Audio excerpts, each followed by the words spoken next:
Shaitan comes to us and says کہ you are just a normal Muslim, so live a normal life, don't be something big, live to eat and eat to live. He comes and says to you کہ یار تم کوئی فن خانہ بنو، یعنی کچھ کرنے والے نہ بنو، بس نارمل لائف گزارو. امام قصائی رحمہ اللہ کون تھے؟ ایک چرواہے تھے، عام سے انسان تھے، 40 ایئرس کے اور بکریاں چرا رہے ہیں، نہ علم ہے نہ عمل، کچھ بھی نہیں تھا.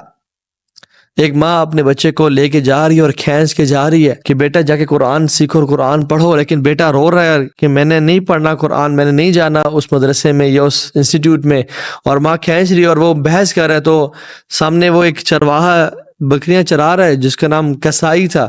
تو نے کہا اگر تم بیٹا قرآن نہیں پڑھو گے تو اس چرواہے کی طرح بن جاؤ گے. اور امام قصائی رحمہ اللہ کہتے ہیں میں چرواہا تھا تو مجھے بڑا برا لگا کہ I am an example for the losers, مجھے ایک لوزرز کے لیے، ایک نکموں کے لیے مثال کے طور پہ یوز کیا جا رہا ہے. تو انہوں نے ارادہ کیا کہ I will change my life. What was his age? 40.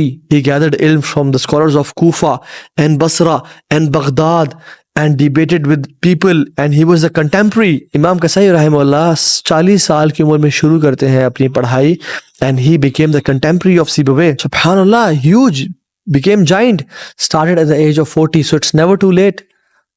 اور کیا کرتے تھے؟ ان کے بارے میں کہا جاتا ہے کہ صرف دن میں 5 چیزیں سیکھتے تھے، یعنی 5 مسائل کو سیکھتے تھے.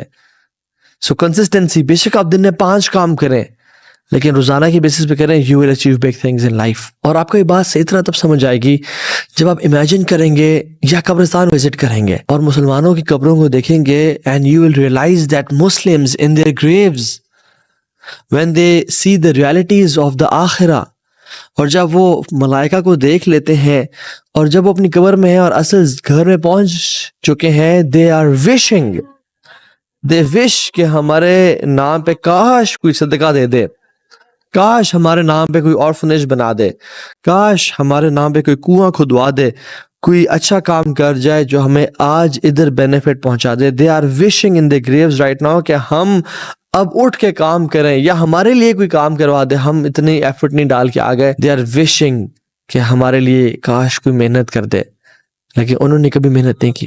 so what's your plan to get into Jannah? how can you justify your tears to Allah subhanahu wa ta'ala for Jannah? you have to pay the mahar of Hurul Ain in this world. you have to pay the price for Jannah in this world. although اللہ کی رحمت سے سب جنت میں جائیں گے، لیکن actions اللہ کی رحمت کو ٹریگر کرتے ہیں.